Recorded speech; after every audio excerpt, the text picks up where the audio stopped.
kembali bersama Miss Elsinta. Apa kabar anak-anak kelas 5 semuanya? Miss Sinta percaya kalian semua dalam keadaan sehat dan penuh dengan sukacita. Apa kalian sudah siap untuk belajar hari ini? Good! Pasti kalian semua sudah siap ya untuk belajar hari ini. Anak-anak, hari ini Miss Sinta akan ajarkan kalian di mata pelajaran PPKN dengan tema manfaat persatuan dan kesatuan. Selamat mengikuti anak-anak semuanya. Anak-anak hebat, ada 3 hal yang akan kita pelajari secara bersama-sama. Yang pertama, kita akan belajar tentang peristiwa Sumpah Pemuda. Yang kedua, kita akan belajar tentang perjuangan Bung Tomo dalam mempertahankan persatuan dan kesatuan di Indonesia. Dan yang ketiga, kita akan belajar bagaimana cara mengatasi berbagai ancaman terhadap persatuan dan kesatuan di Indonesia. Yang pertama, kita akan membahas peristiwa Sumpah Pemuda. Anak-anak, Sumpah Pemuda adalah salah satu tonggak utama dalam sejarah pergerakan kemerdekaan Indonesia. Pada Sumpah Pemuda, yang pertama yaitu terdapat Kongres Pemuda pertama.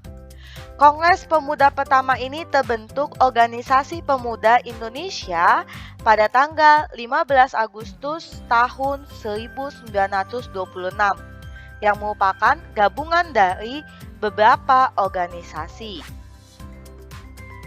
Kemudian pada bulan September tahun 1926 diresmikan juga Organisasi Perhimpunan Pelajar-Pelajar Indonesia atau yang kita singkat dengan PPPI yang diketuai oleh Sugondo Joyo Puspito. Nah, anak-anak, selain itu Sugondo Joyo Puspito merupakan ketua dari PPPI yang mengharapkan Kongres dapat memperkuat semangat persatuan dan kesatuan para pemuda. Selain itu, Muhammad Yamin juga mengungkapkan hubungan antara pemuda dan persatuan.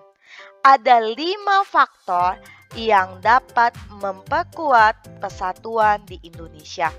Yang pertama yaitu sejarah. Yang kedua, bahasa. Yang ketiga, hukum adat. Yang keempat, pendidikan.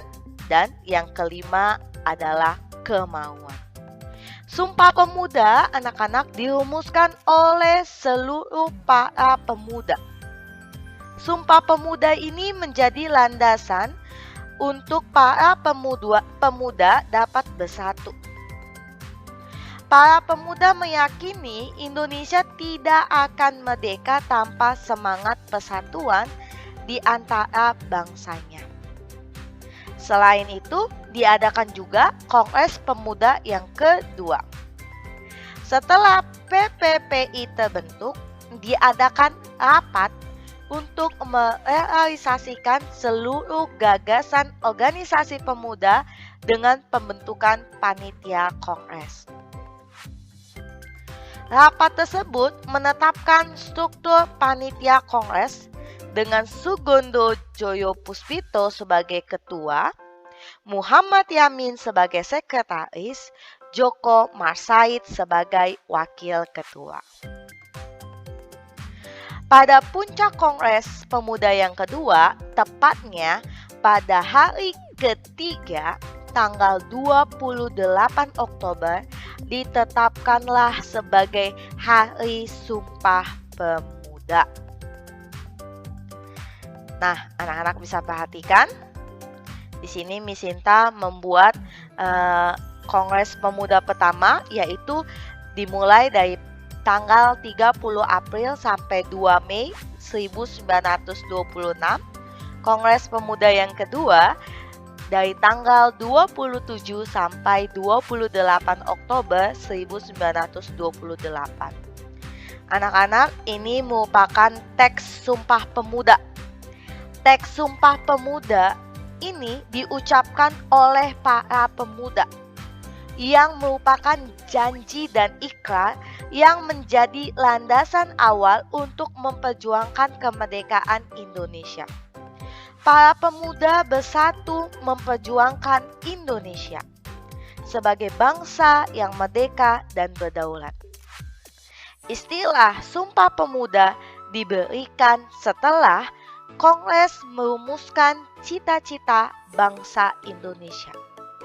Keputusan Kongres menghasilkan cita-cita bangsa Indonesia yang terdiri dari tanah air, bangsa Indonesia, dan bahasa Indonesia.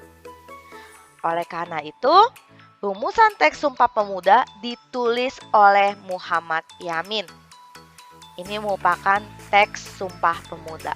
Anak-anak bisa perhatikan di nomor yang pertama, kami putra dan putri Indonesia mengaku bertumpah darah satu tanah air Indonesia. Ini merupakan cita bangsa Indonesia yang pertama, yaitu tanah air. Yang kedua, kami dan putri Indonesia mengaku berbangsa satu bangsa Indonesia. Ini merupakan cita-cita bangsa Indonesia yang kedua, yaitu bangsa Indonesia.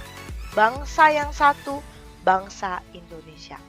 Yang ketiga, kami putra dan putri Indonesia menjunjung tinggi bahasa persatuan, bahasa Indonesia. Anak-anak, di cita-cita bangsa Indonesia yang ketiga, yaitu di mana bahwa dikatakan bahasa persatuan adalah bahasa Indonesia. Lalu, adapun tujuan dari Sumpah Pemuda yang pertama adalah membangkitkan jiwa dan sikap nasionalisme pemuda dan pemudi serta seluruh rakyat Indonesia untuk melawan dan mengusir para penjajah. Lalu yang kedua, mengkokohkan serta menebalkan rasa persatuan dan kesatuan. Yang ketiga, memperluas upaya-upaya untuk mencapai kemerdekaan Indonesia. Yang keempat, menghilangkan rasa sifat kedaerahan. Yang kelima, mewujudkan cita-cita bangsa untuk mengumpulkan semua pemuda-pemudi yang ada di Indonesia di berbagai daerah. Yang berikutnya kita akan belajar perjuangan Bung Tomo dalam mempertahankan persatuan dan kesatuan Indonesia. Anak-anak hebat, Bung Tomo merupakan salah satu pahlawan yang memperjuangkan persatuan dan kesatuan Indonesia. Bung Tomo merupakan pemimpin perang di Surabaya pada tanggal 10 November tahun 1945. Pidato Bung Tomo berhasil membakar semangat warga Surabaya dalam mempertahankan persatuan dan kesatuan bangsa. Oleh karena itu, setiap tanggal 10 November kita memperingati Hari Pahlawan. Lalu yang berikutnya, kita akan belajar upaya untuk mengatasi ancaman. Ada beberapa upaya untuk mengatasi ancaman terhadap persatuan dan kesatuan di Indonesia.